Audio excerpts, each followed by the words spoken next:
Welcome to the 8th session of Cyber Offenses and Cyber Crime. In today's session, we will study Introduction to Cyber Cafe.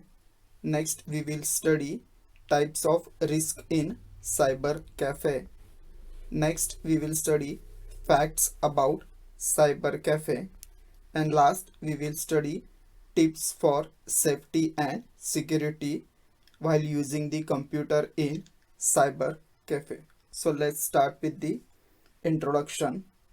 In February 2009, survey on the profile of cyber cafes user in India, it was found that 90% of the audience across 8 cities and 3,500 cafes were male and in the age group of 15 to 35 years.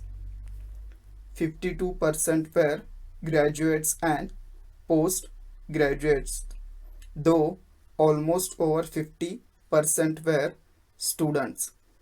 Hence, it is extremely important to understand the IT security and governance practices in the cyber cafe.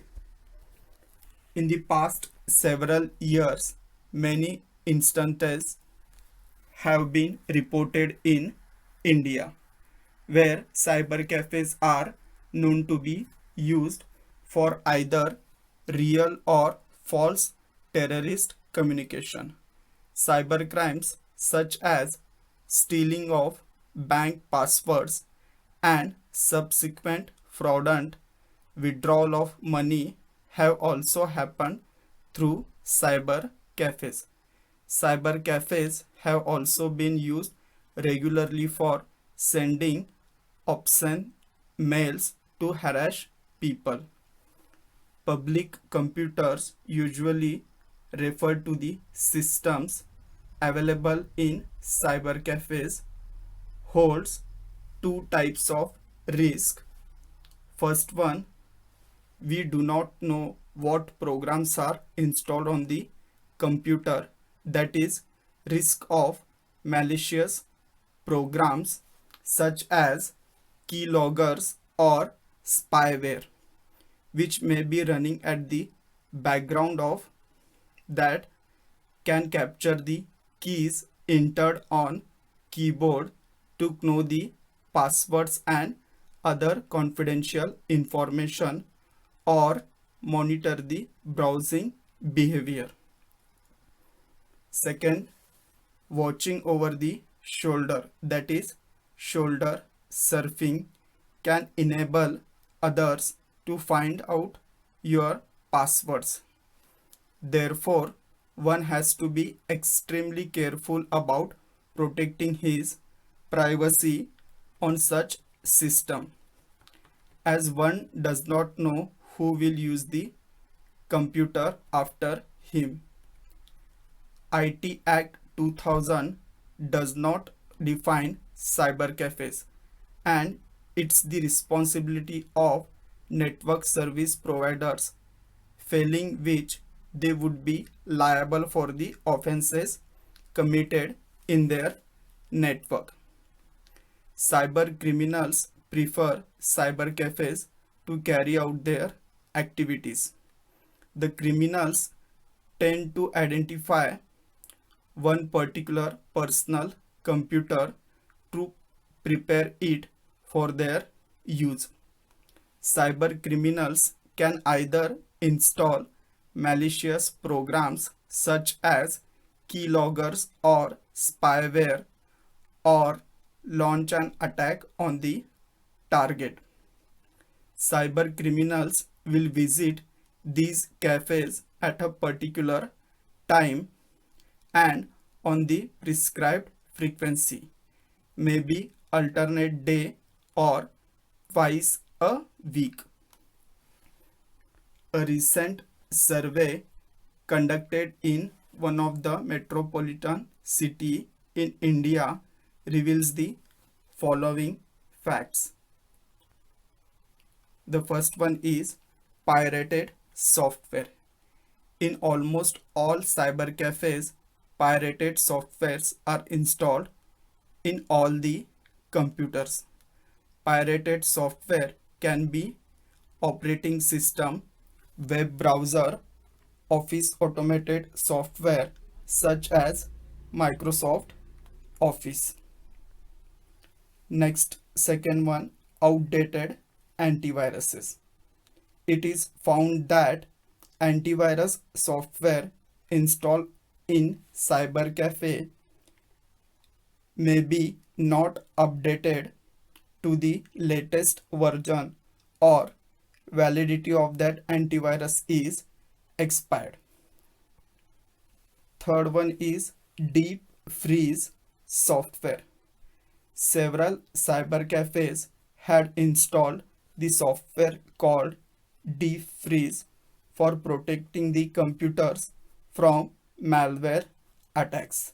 Malware attack is designed to damage or gain unauthorized access.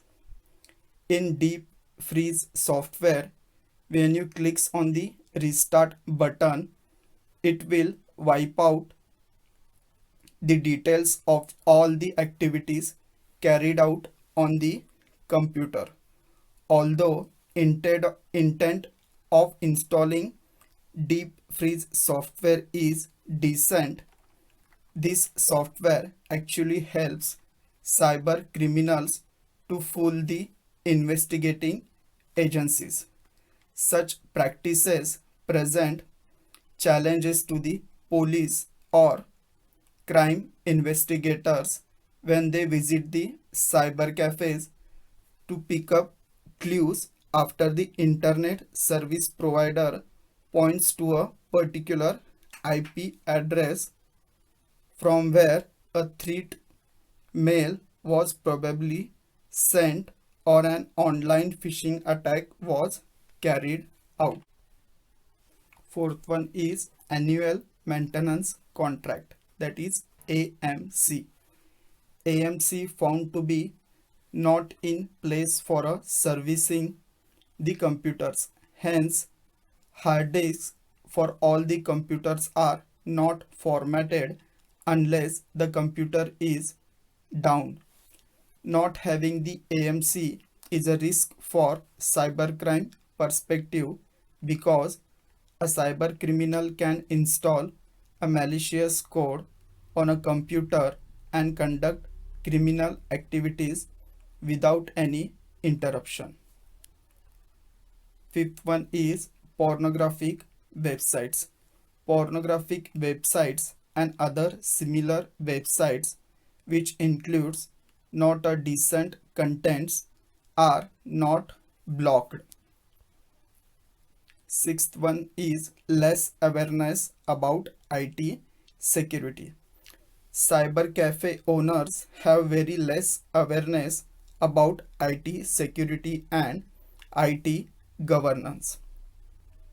Seventh is IT governance guidelines. Government or internet service providers or state police do not seem to provide IT governance guidelines to cybercafe owners. Eighth one is police will not visit a cybercafe often. Cybercafe association or state police do not seem to conduct periodic visit to cyber cafes. The police will not visit a cyber cafe unless criminal activity is registered by filing an FIR. Cyber cafe owner feels that police either have a very little knowledge about the technical aspects involved in cyber crimes or about conceptual understanding of IT security. There are thousands of cyber cafes across India. In the event that a central agency takes up the responsibility for monitoring cyber cafe An individual should take care while visiting or operating from cyber cafe. There are a few tips for safety and security while using the computer in a cyber cafe. First one, always log out. While checking emails or logging into chatting services such as instant messaging or using any other service that requires a username and a password, always click log out or sign out before leaving the system. Simply closing the browser window is not enough, because if somebody uses the service after you, then one can get an easy access to your account. However, do not save your login information through options that allow automatic logging. Disable such options before log on. Next, stay with the computer. While surfing or browsing, one should not leave the system for any period of time. If one has to go out, log out and close all the browser windows. Third, clear history and temporary files. Internet Explorer or any web browser saves pages that you have visited in the history folder and in temporary internet files. Your password may also be stored in the browser if that option has been enabled on the computer that you have used. After you have finished browsing, you should clear the history and temporary internet files folders. Next one, be alert. One should have to stay alert and aware of the surroundings while using a public computer. Looking over the shoulder is an easy way of getting your username and password. Fifth one, avoid online financial transactions. Ideally, one should avoid online banking, shopping, or other transactions that require one to provide personal, confidential, and sensitive information such as credit card or bank account details. In case of urgency, one should take the precaution of changing all the passwords as soon as possible. One should change the password using a more trusted computer such as at home or in office. Sixth one, change password. There is option of changing password of your account. You can change password on regular interval. Changing the bank account or transaction password is the best practice to be followed to avoid attack. Seventh one, virtual keyboard. Nowadays, almost every bank has provided the virtual keyboard on their website. The advantages of utilizing virtual keyboard and its functions are: whatever you enter on virtual keyboard can't be recorded in system, like entering your username and password.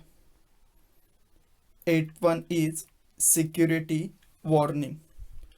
One should take care while accessing the website of any banks or financial institution. If your screen displays security warnings very clearly, you should follow while accessing these financial accounts from Cybercafe. Individuals should take care while accessing computers in public places, that is, accessing the internet in public places such as hotels, libraries, and holiday resorts.